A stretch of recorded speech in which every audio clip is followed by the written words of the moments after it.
The truth is, Wild Stallions will never be a super band until we have Eddie Van Halen on guitar. Yes, Bill, but I do not believe we will get Eddie Van Halen until we have a triumphant video. Ted, it's pointless to have a triumphant video before we even have decent instruments. Well, how can we have decent instruments if we don't really even know how to play? That is why we need Eddie Van Halen. And that is why we need a triumphant video. Excellent! All right, so now comes my favorite part of the show. It's my favorite part of the whole evening. We've been on tour since March, and I have no better time anytime than right now, because I get to go sit down, have myself a nice cold one, and listen to the greatest rock and roll guitar player in the world, Mr. Eddie Van Halen.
Sit down, Waldo.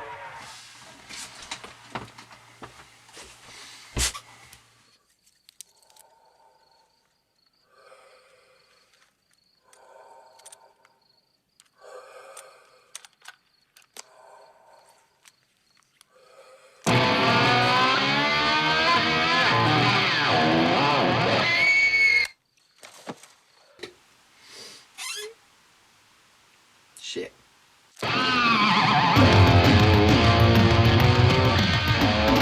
Eddie Van Halen. What can you say about Edward Van Halen? Quite impressive. Bordering on spectacular. In my opinion, my very humble opinion, and as a drummer, first and foremost, he says, stringing a guitar. Just the facts, ma'am. Eddie Van Halen was my, I would say one of, but no, definitely my favourite guitarist. Not for the acrobatics, the fretboard acrobatics and the stuff that everyone talks about, you know, improvised guitar playing, took it to the next level in the 70s and arguably redefined what the electric guitar was and what it could do. All of that is valid, and you know, tons of people have got much more insightful, intelligent things to say about that on the net.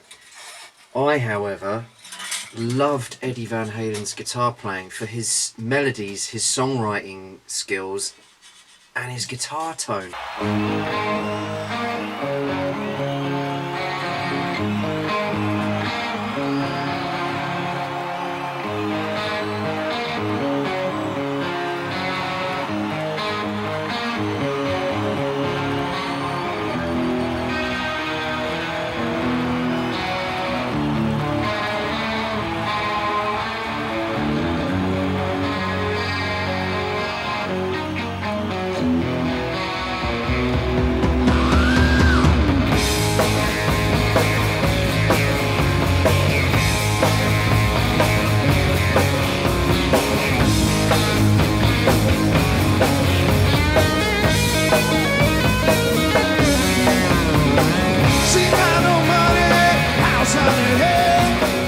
That fucking guitar tone.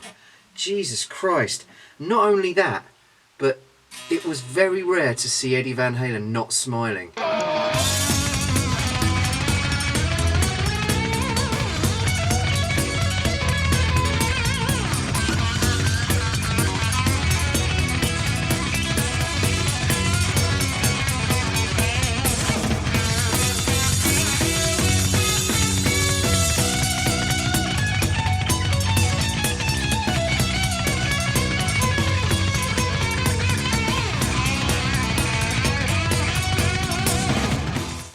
The dude just loved what he did. He clearly was an artist, a true artist. And my God, are they few and far between. Especially in that generation.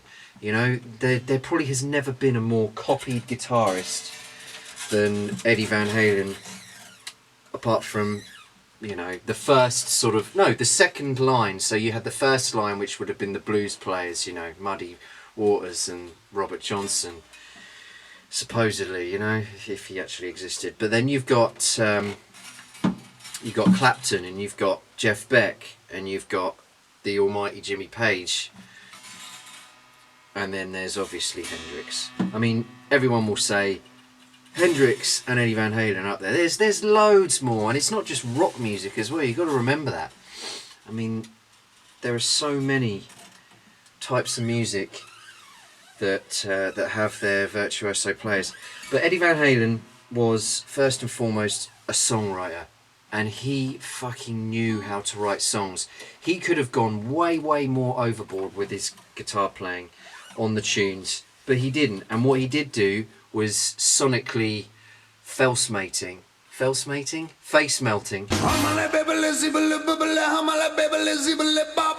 But it still stayed within the parameters of a fucking hard rock song, and it was fresh. Whenever they recorded, it sounded fresh, you know. They never stagnated. There was always a freshness to their albums as well, later on with Sammy, and then even with Gary Cherone with Van Halen 3, which I actually believe is a really fucking great album. And let's be honest, Van Halen 3 is an Eddie Van Halen solo album.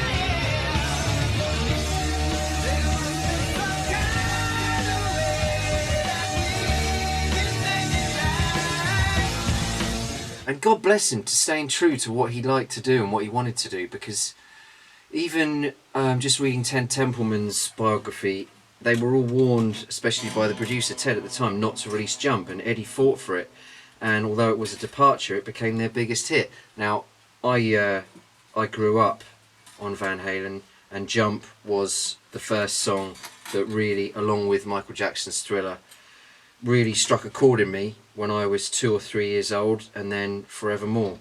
I've since got to the point where I can't really listen to that song anymore, just like Paranoid by Black Sabbath, and All Right Now by Free, Smoke on the Water by Deep Purple, Enter Sandman by Metallica. The list goes on. Smells Like Teen Spirit, Nirvana. You know, there's just songs by bands we don't need to hear again. Not because they're bad, but because they get overplayed and it dilutes the meaningfulness of the song. But yeah, no doubt groundbreaking, fucking sonically brilliant, and the album itself, 1984, was absolutely fantastic.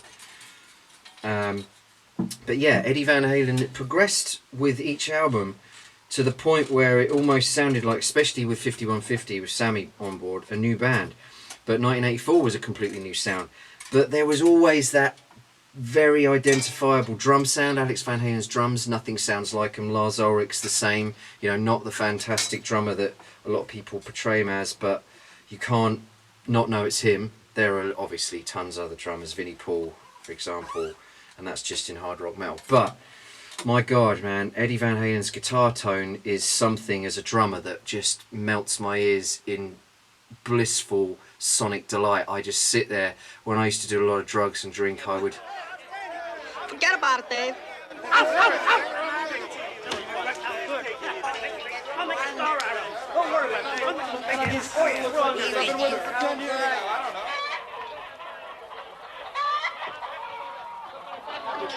I would quite often, on my shuffle, a Van Halen song would come on off of Women and Children First, or Van Halen 2, or whatever, and I would often just smile to myself at just how fucking great it was.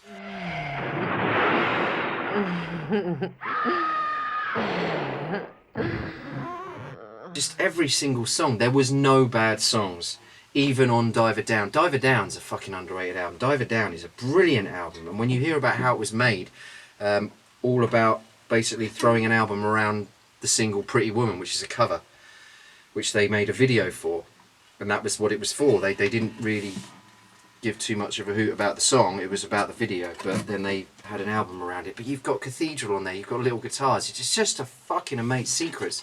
What an album. There's too many to mention, but the passing of Eddie Van Halen is tragic for so many reasons. The obvious ones, you know, somebody's lost a father, somebody's lost a husband, somebody's lost a brother, so, you know, family, friends, and the world's lost one of the most incredible musicians there ever was. But think about it on other levels. What about the fact that there was so much more that they could have done? It's kind of like it wasn't finished. Eddie had so many hang-ups, and that isn't his fault. All his resentments against the singers and the problems they had with trust and just being an awkward fucker with as regards to not releasing stuff and being very off the radar. And you know, as fans, you commit to a band, you invest in a band, and you start to feel a little bit shortchanged when 20 years go by. I mean, I remember I had tickets to see Van Halen on the Van Halen 3 tour, and the gig at Wembley Arena got cancelled, the whole tour got cancelled, and they never came back. Not once did they come back to the UK. They then did a tour with Sammy, didn't come over here. They then did a tour with, I mean, I could do a vlog on that, Jesus. They did a tour with Dave, with the reunion. That was the big one, and it never materialised on these shores, or in Europe. I think Australia, and I think Japan. Anyway, the big problem was, I don't know. I don't know if Ed and Al were really into it. It seemed to me like it was like, let's just give the fans what they want, but they never truly went for it in the full capacity as they did before.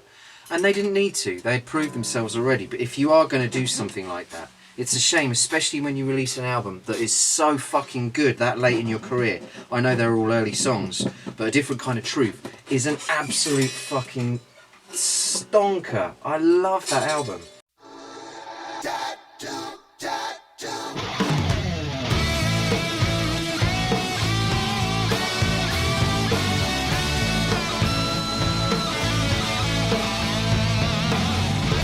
Swap meet Sally, tramp stamp cat, mouse wife to Momshell in the time it took to get that new tattoo.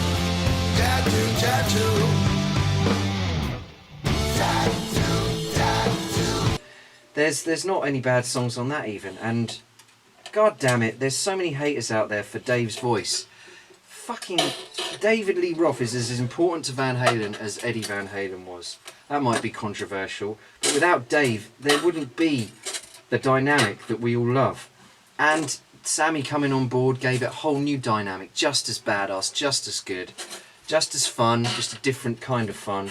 Man, there's nothing to moan about. The only thing to moan about is the fact that we've lost him, and that there was no reunion tour with Michael Anthony on board, which was a supposedly going to happen thing.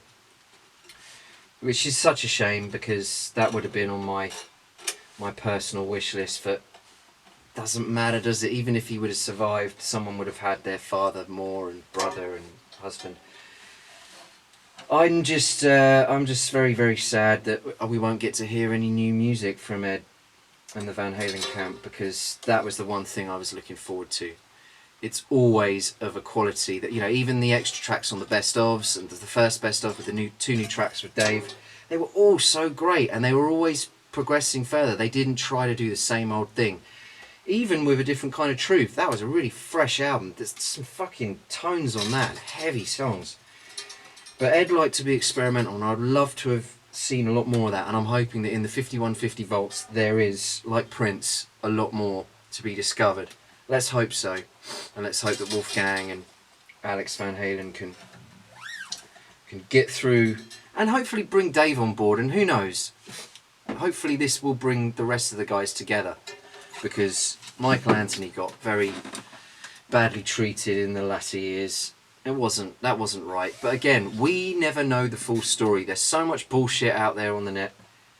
Michael Anthony, who knows? There must have been some reason why things didn't pan out the way they did. But I'm glad of what we have left, and the albums will speak for themselves. And I'm personally very, very grateful that I got to see Eddie Van Halen at Wembley Stadium on June the 23rd, 1995. Alright, supporting Bon Jovi. At the time, brilliant lineup, but I couldn't help thinking that Van Halen should have been headlining on the Balance tour. A fantastic album. To my 14-year-old ears, oh man, that was just, it was like fucking heroin to me. Not then, a few years ago. Anyway, I digress. If I'd been drinking out of the toilet, I might have been killed. This song is about walking. Off we go. If you listen to 316 off of, well, the live version off of Right Here, Right Now, Van Halen Live, 93 I believe, on the For Carnal Knowledge tour. That is just a beautiful piece of music, and I could listen to that all day long. Absolutely incredible. And I think that the interplay between Eddie and Alex was so weaving like. I mean, Ronnie Wood and Keith Richards talk about the art of weaving, sonically weaving in and out of each other, so there's no one lead and one rhythm, it's like both together. That's exactly what Eddie and Alex were, guitar and drums. They kind of weaved around each other. Eddie would throw in his acrobatic solos, but the riffs were always very rhythmical, and funny enough, he started as a drummer. The old classic story of how Eddie bought the drum kit, but to pay for it had to go out and throw papers, and Alex sat at home and got good. Just a little bit good. I mean, Jesus, if it wasn't for Alex Van Halen, I would not be sat behind these things. But yeah, I think Eddie Van Halen, throughout the years, there was a few rough spots where his addictions got the better of him, but how bittersweet that he was able to overcome those and then lost his life. We could talk about that forever. It's something that I know a lot about, and my heart goes out to anyone who fights that fight against addiction, wins the battle, and then you get dealt another hand. In this case, cancer, which too many people know a lot about. But he was somebody who wouldn't have let it become a sob story. It was clearly something he didn't want to talk about. I mean, he was very private anyway, but there's been no mention of it, and you got to respect him for that. How much would you give to have Eddie give you a tour of 5150 Studios? I mean, there's a few places in the world. You've got Graceland for Elvis, you've got Paisley Park for Prince, and arguably you've got Sun Studios for Elvis, which I've been to.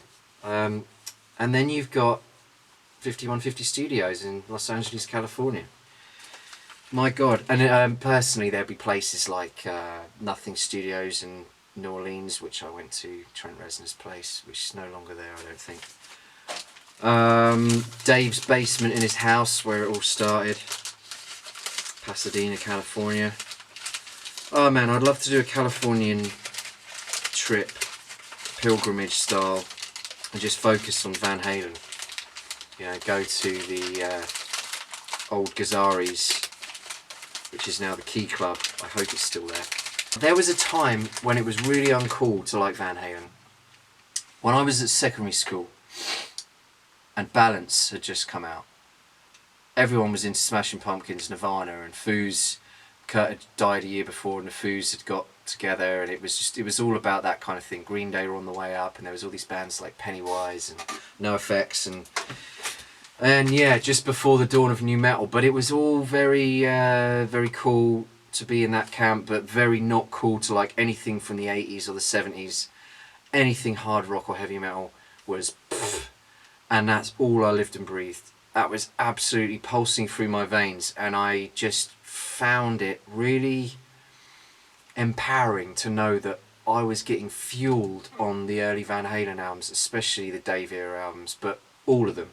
And then this new album came out and it was so good, and I just wish I could say to people, you know what you're missing? Listen to this.